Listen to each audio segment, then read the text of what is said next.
In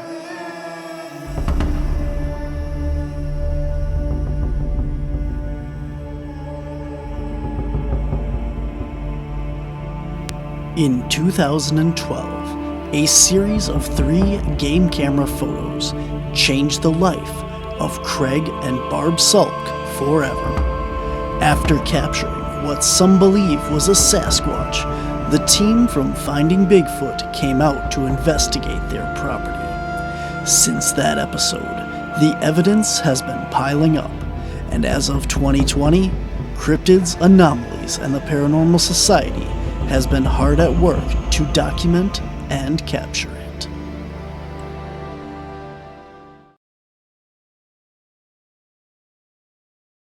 A little bit about our connection. I noticed your shirt there today is the Hyden Adventure from Upper Michigan, and that's where my team does a lot of research with Craig and Barb's property up there.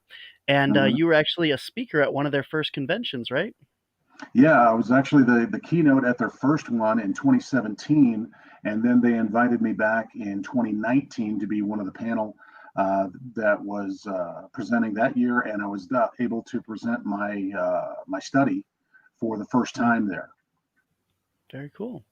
And you have had a encounter on the Hyden property as well, is that right? Oh, yeah, that was interesting. It was during my visit in 2019. It was the day after we had the convention. I was going to the airport later that day, and the way that it worked there, I was staying in a camper on the Sulk's property there, and about it was in the middle of the night. I was awakened by a thumping sound. It was I don't know, I don't recall any vibration at all, but I do remember the sound that woke me up. And I looked at the clock, and it was about 20 after 3 in the morning, and laid there for a little while, for a few seconds, and then I heard a noise that was just it didn't connect. It was just a weird noise, and I couldn't figure it out. It was anywhere between 4 and 6 seconds, somewhere around in there. And then it got quiet again. And then after a little bit, I heard it again. And I kept saying to myself, what is that noise? It was just this, it was almost a low groan, a little gurgling to it. And I couldn't figure out what, it just didn't, having just woken up, I just couldn't figure out what was going on. And I heard it a third time and didn't connect. And then a fourth time. And I went, wait a minute. I recognized that sound at that point. It was the sound of somebody's stomach growling.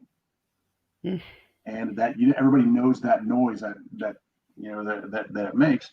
And I said to myself, okay, I was laying right next to a window, and it clicked in my head what could be done. There was something on the other side of that window, and I reached for the window, and my hand hit the curtain that was covering it. And so I fumbled with the curtain for just a few seconds, and then by the time I pulled it open, all I could see was this huge shape, that had presumably was blocking the window. And I saw this huge shape turn away from the window, and then all of a sudden there's the starlight and everything else behind it. So something was obviously in that window. And I sat up in the camper and looked down the center aisle to the front of the camper, and I could see the front windows were open slightly, just enough to see out the bottom, maybe that much. And I could see a shape cross between the pickup truck that was parked in front of the camper and the camper itself. I sat up on the bed and sitting sideways. I looked down the length of the camper, and here you can see I had to hunker down, and I could see about this much. From my angle, I could see about that much. And I could see that shape go right between the two, because the truck was right here, and I could see the front grill of the truck ground out for a split second as it came by. And at that point, my back stiffened, and maybe the heart rate goes up and everything like that. You understand, especially when you understand the nature of that property there. Yep. Here's here.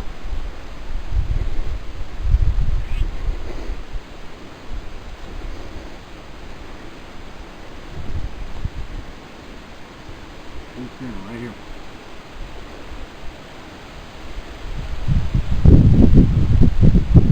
Right here. Now, take me up, make me 2 feet taller. Where's my stomach? Right the window. That's how I could hear his stomach growling. His stomach was growling right next to this window. He was standing right here.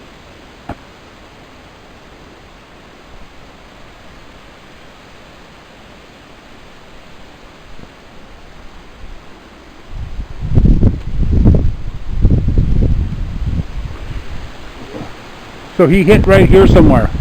I'm thinking he was coming around here and his shoulder just kind of bumped it, kind of misjudged it.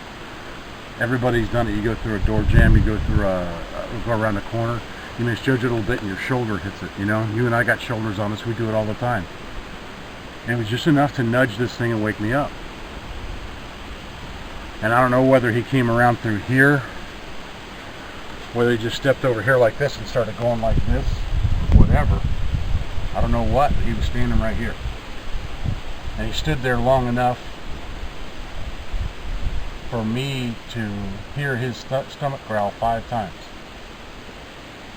I'm thinking a minute, whatever he was doing. Now you take me up 2 feet taller, that puts it right there. He may have been up around just trying to see if there's something going on up top or whatever. I don't know what he was doing, or maybe he was looking to see what I was doing. I don't know. But he stood here and he was doing his job. He was staying quiet, but his stomach didn't cooperate. And there's only one reason why he's out on a night like last night. It was cold and it was windy and it was rainy. He needed something to eat. And there's a little culprit. He might have been after that one.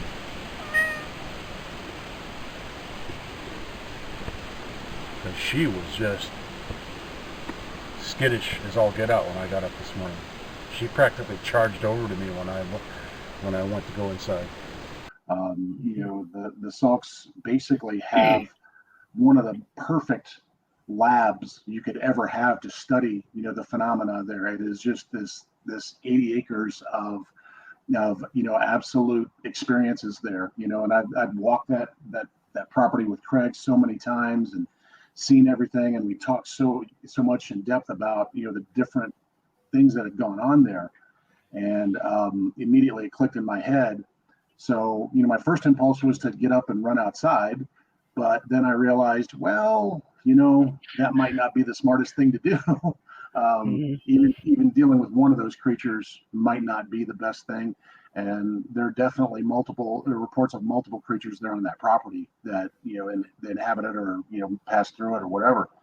So I just sort of sat tight. And that at that point, it was about 3:30 in the morning, and it clicked in the work I do with witnesses that have trauma based you know, on these experiences that they have.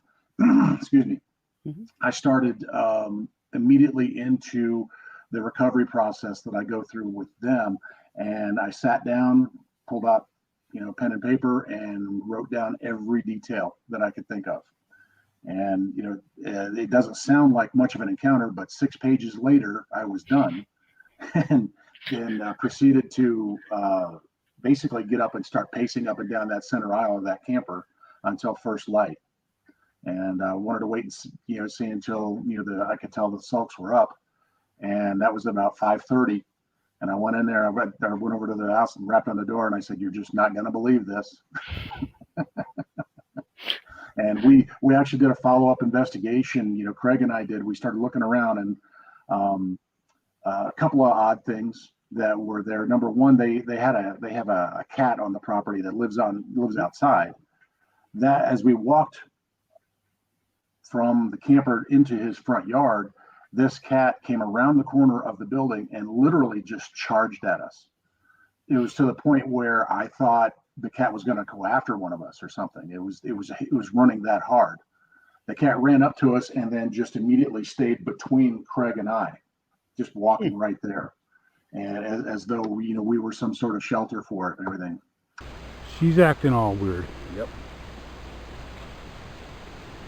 She's acting like something's around. Yeah, see, she's sniffing right here. Mm-hmm. That's not her.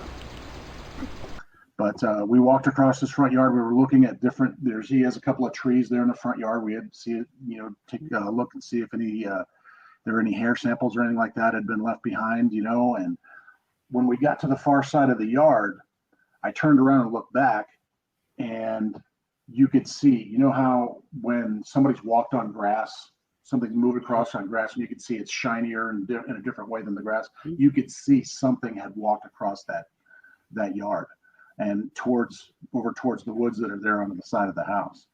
Got in between. One quick swim. Now, if he was going to keep going down that way, I don't know why he didn't keep going down the driveway and then go, but he went across the yard. Right in between those trees over there. He came right up through here.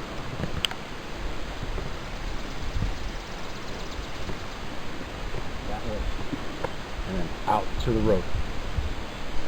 If he didn't go in there, it would have been easy to see if he went in there. With all that piled up over there, all those limbs and sticks and everything, that's a good 10 feet wide pile you got going on. He didn't step on it, you'd have seen that. He didn't jump over it, because if he jumped over on it, he would have made a big indentation landing over there. You could have seen it from half a mile away. He didn't go in there, he went that way, out to the road. And something tells me he's a creature of habit, and he uses that. That's his go-to to get out of here. There's only one reason why he would do that is because he's used to doing that. He missed that, so he'd see it. Boy, he must have been striding.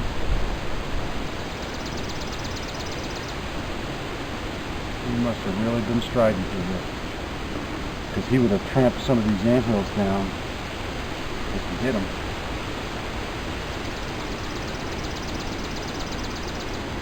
Wow.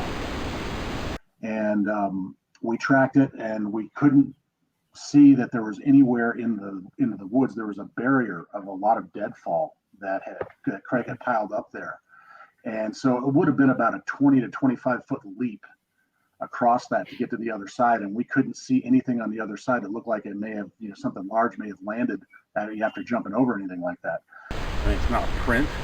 It's a bit of a depression, but as hard as this ground is, I'm 285 pounds.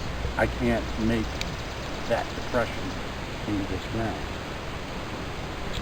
So immediately we walked out to the road that they live on. 3 o'clock in the morning, he's not worried about being on the road. So I'm guessing that way. I'm guessing he came through here.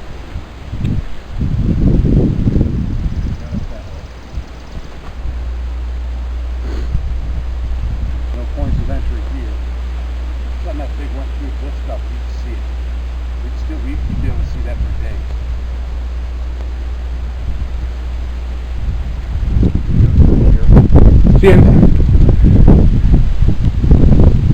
Or I don't know why it would go that way. They could have just went straight out that way. He went home. And again, walking just up the road and then turning back into the woods on an access road that's there that goes back to the Hyden adventure. We walked down that road, and we had realized there had been some rain the night before, and there were puddles in this dirt road.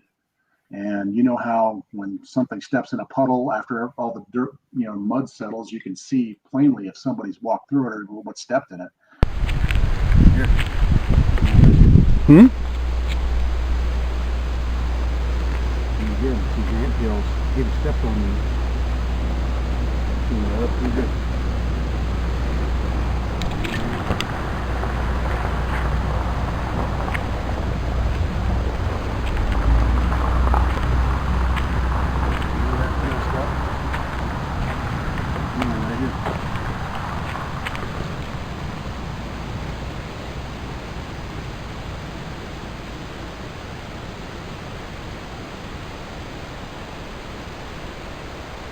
rock. 285. I can't make an impression.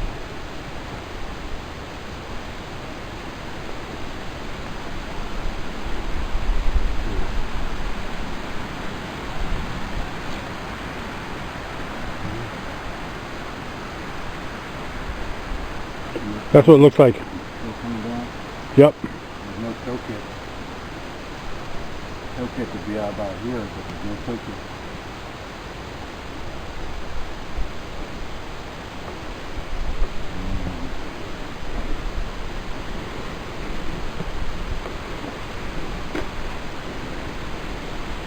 This doesn't leave a trace. You can jump up and down on this, I'll never leave a trace.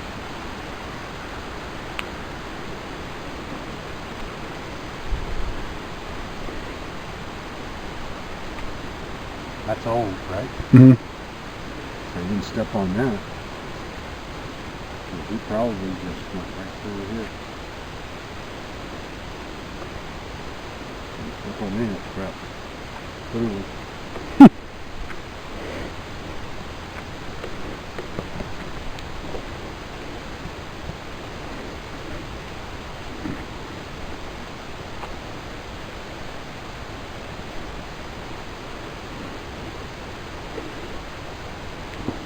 So Rich, you're saying there should always be a toe kick. If they're moving fast, yeah. If they're, I mean, think about how, I mean, because you're basically talking about a very human foot. And a human foot, when you come up, you push off with that toe. And that pushes a little bit of the soil back. You know, but if you watch the Patterson Gimlin film, when it steps and it comes over like this, it pulls its foot up. Not like us, it doesn't push off like that. It pulls its foot up like that and walks like that. Toe kicks are not going to happen when it's walking, it's going to happen when it's running. But right now we're 200 yards from the house. By this point, if it was booking out of there, it should be down to a walk. Cause yep. So we just got to go up this road and see if we stepped in anything. And see if we stepped in here. You can see where things have stepped in here before. Look here.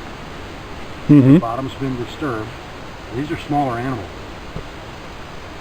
Yeah. When you step in there, it stirs up the mud. But after the mud settles, you can see where the footprints are. You can see what happened in there. And you can see disturbance here. These are just smaller things. So if you stepped in one of these puddles, and it was hours ago, we're going to see it.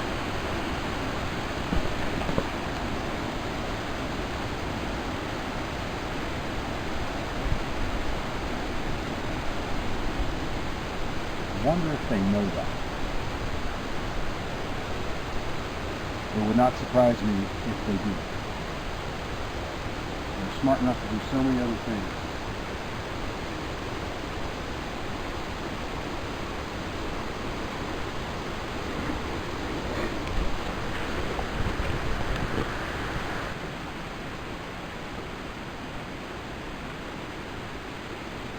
Deer sign everywhere.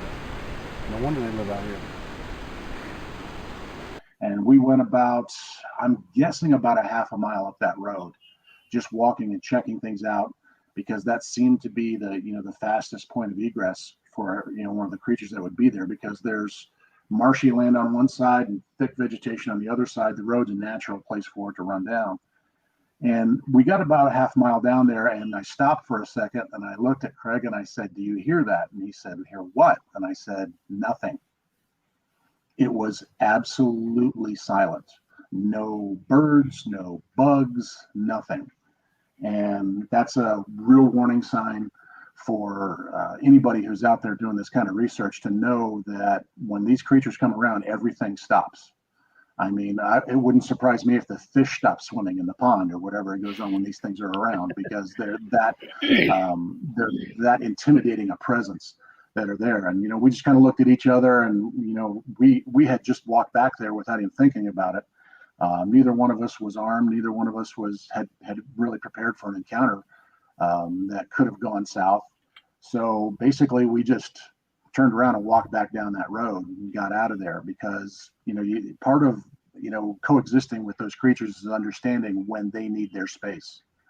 And that was a telltale sign that they were, at least one of them was around, and the presence was enough to scare everything else off. Yeah, there's not a very quiet moment on that property during the summer or spring. There's always the peeper frogs or the birds and stuff. So I definitely know what you're talking about with being silent out there is a change. So Yep. Especially early in the morning, that's when a lot of your creatures are moving around. A lot of bird activity, and that's what struck me, is that there were no birds or bugs. And in the UP in June, bugs are everywhere. I mean, and for them not to be around, that really said something to me. mm-hmm. Okay, here's what happened just a few hours ago in the middle of the night. I was sleeping in a camper out here in the driveway, and I was woken up by a soft thud against the corner of the camper. Maybe I wouldn't have heard it otherwise, but that's right where I was sleeping. My head was right there next to that corner. And so I wake up, well, what was that kind of thing. And after a few seconds, I hear a noise, a noise just was so strange I didn't even understand it. And it lasted, 4 or 5, 6 seconds, somewhere in that area. I'm wondering what it is. And it stops, with a little pause, and I hear it again. And it goes for 4 or 5, 6 seconds, and around the same interval. And I don't recognize it. It's just too weird, and plus I'm not all the way awake or anything like that yet. Another pause for a few seconds, and again. And each time I hear this noise, it's a little different, but it's the same kind of sound. And after the third time I heard it, I literally, I was laying there like this, and I literally shook my head and did one of these, trying to wake myself up a little bit more so I could recognize it. Fourth time, and I'm just saying, I hear it, and I'm like, what the hell was that? And I couldn't figure it out. And another pause, and then it came on again, and in the middle of it, right in the middle of it, I went, oh, I recognized it. Because the sound was kind of that little weird kind of groan, and I realized it was somebody's stomach grumbling. It was the exact sound. And I just hadn't expected to hear it. It's not something that was top of my mind, but I finally recognized it. And when I did, I kind of rolled over to reach for the window, and that's a small camper. It's only about 20, 25 feet long, and a guy my size, I moved, that thing moved, so the camper moved a little bit, and I reached for the window, and I went to get the curtain, and instead of grabbing the bottom of the curtain, my hand hit above that, hit up in the middle of the curtain and moved it, and I had to move my hand back down and open it up so I could look out the window. And when I looked out the window, there's this dark shape that went straight up to the top of the window that moved away down the length of the camper. And like I say, it filled the window and went down to the far end of the camper. I sat up, looked down the end of the camper, and at the front of the camper there's a window, but the window's covered by it's like an awning when it's up and a cover when it's down, and it was slightly open, so I had about that much I could see out of the bottom, and that dark shape came between the camper and a pickup truck that was about 8 feet or so from the camper. I could see the dark shape. I could see the front grill of a camper disappear as this shape went in front of it. And I sat up, looked away, and just sat there stunned. And the only thing that kept going through my head is, did I just see what I think I saw? Because it wasn't a bear. There's no bear that was that big. I was 2 feet away from the grumbling stomach of a Bigfoot. And I sat there in stunned silence maybe 10 minutes. Looked at my phone. It was there. It said 3:04 a.m. on June 10th, 2019. And after about 10 minutes, I got up, got some shoes on, went outside, started checking. It was cold, it was windy, it was rainy. But I checked around, trying to find footprints, trying to find hair sample, anything. And couldn't find anything.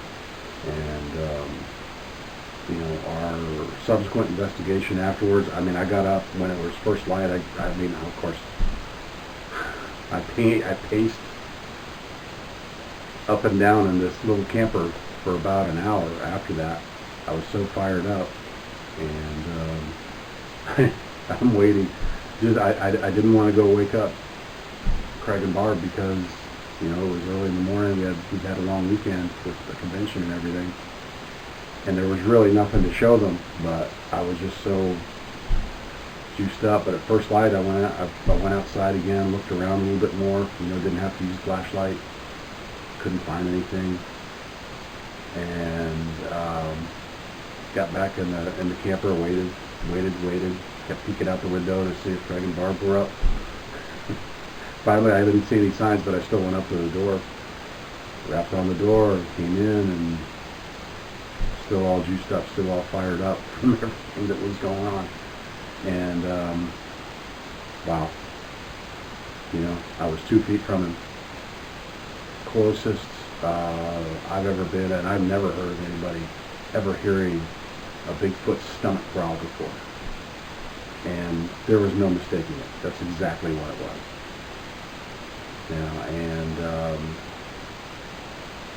And this is stuff we live for when we do this stuff. And, say what you want. Say what you want. I don't care. That's what I heard. And that's what I experienced.